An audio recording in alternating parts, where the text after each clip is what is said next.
All right, top of the hour here on 90.3 WMSC, Upper Montclair, New Jersey. You're listening to SMC Sports. We have a packed show for you today, but we are starting off with the preview of the NJAC semifinal tomorrow night at the Panther Athletic Center. It is our Montclair State Redhawks against the William Paterson Pioneers. Now in studio, we are with Montclair State women's basketball player and senior Kayla Ceballos. Kayla, how's it going?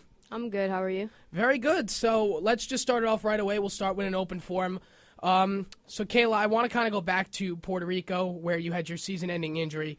And I was reading an article on the Montclarian, I think it was last night, when you spoke to Coach Harvey when you were on the bus, saying, I'm going to do what I promised and all of that. Just to see where this team has come since then. You guys have struggled a lot and then somehow culminated to this. 8 straight wins, number 1 seed, 4th straight season, in a season where we didn't see this coming at all. You know, what is this like to get into the NJAC semifinal tomorrow night with a very good chance to win the whole thing again? I mean, it's really exciting. I've always been very, positive on the outlook. So, ever since my injury, things were a little shaky for a little bit, but the girls have really worked hard and they're getting it back together. We're starting to look like Montclair State basketball again. So I'm excited. Definitely. Now, obviously, not being out there with your teammates, that's definitely, had to be an adjustment period for you. You also have Melissa Toby, who you played with last year, on that bench. Just talk a little bit about, have you two been able to kind of keep that presence from last year with this team as you guys had a little bit of a bumpy stretch in the middle of that year, that veteran leadership, even though it's not on the floor, with Melissa being a coach and you kind of being a player coach from the sidelines throughout this stretch during your injury, has that really helped you guys kind of turn things around this year and remind yourselves that, we were a Final Four team last year, we could start winning again this year? Yeah, definitely. Melissa and I have a lot of experience, and we know what it takes. We know what it takes to be the best. We know what it takes to get to the NCAA tournament, to get to the Final Four. So we try to push the girls every day as hard as they can. And, they've been working hard. So. And just going off on tomorrow night, now, obviously, it was a great end of your season, 8 straight wins, including a win at Rowan and a win against Stockton on home court. But tomorrow night, as we don't want to say, it's William Paterson. We expect a bloodbath. It will be. And it's definitely not the easiest matchup for you guys. Obviously, they had a huge win against Kane on Saturday in overtime. A lot of points scored by a lot of different players. What are you guys prepping for physically and mentally for William Paterson tomorrow night? Well, we know it's going to be a physical game for sure. It's playoffs. But, it's really more mental for us and just being prepared and being ready to go.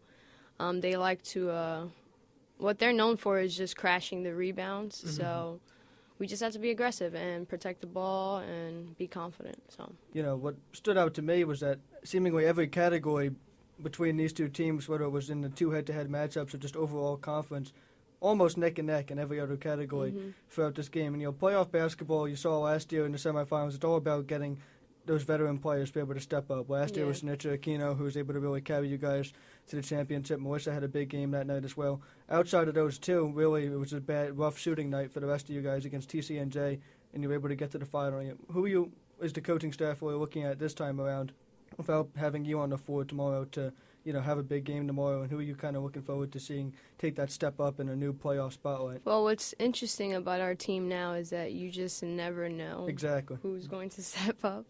Every night, someone different scores 20 points, and we're just like, wow, where was that all season? But someone who's been pretty consistent is Katie Sire. She's been a huge impact on the team, both as a leader and scoring. She does it all. And we have other players, too. Rachel, who, shoots the 3 just as well, and Sage, who's a junior. So, it just depends. Like I said, people step up every other game, so I'm excited to see who it's going to be tomorrow.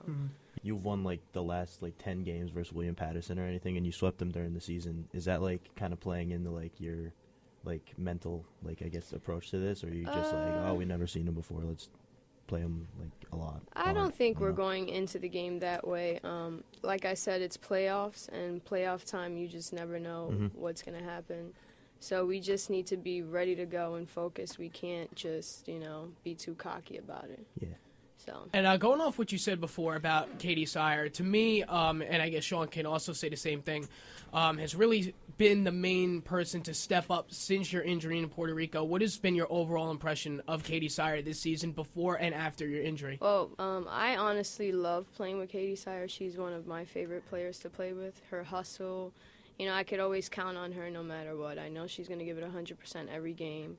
And that's something I really love about her. So I just know what we're going to get from her every game, Yeah, you mentioned William Paterson, her fame being attacking the glass, and that's what can make a player like Sire so important. She's always going to be battling on the glass to get big rebounds there. She had 18 points exactly in both games against William Paterson, 11 in the second half each time. So really big performances against this team from her this season. So, talking about how other players, you said you enjoyed playing with her, but obviously you haven't been out there in some time. The players that are, and you also mentioned that a lot of different players getting into the rotation are capable of stepping up. What have you heard from your other teammates, whether it be Rachel Krause, Kate Toby, any of those other players that are out there, as far as, what they've seen from Sire this year and the big step up that she's taken?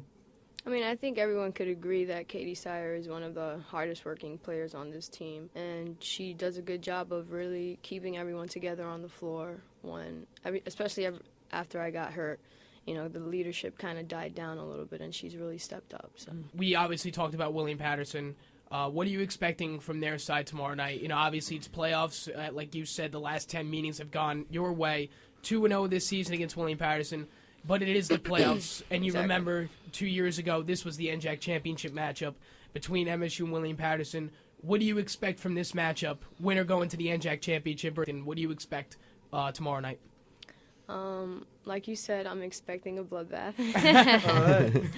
Love it. I think they're going to be ready to go. They're going to be hungry. So, like I said, we just have to be ready. Honestly, I think we're the better team. So it's just a matter of going out there. So this is Kayla Ceballos, MSU women's basketball player. And again, if you guys do not know, the NJAC semifinals tomorrow night at the Panzer Athletic Center. It is the number 5 William Paterson Pioneers versus the number 1 Montclair State Redhawks tomorrow night at 7 p.m. Let's go Hawks. All coverage will be live on 90.3 FM starting at 6:40 tomorrow night.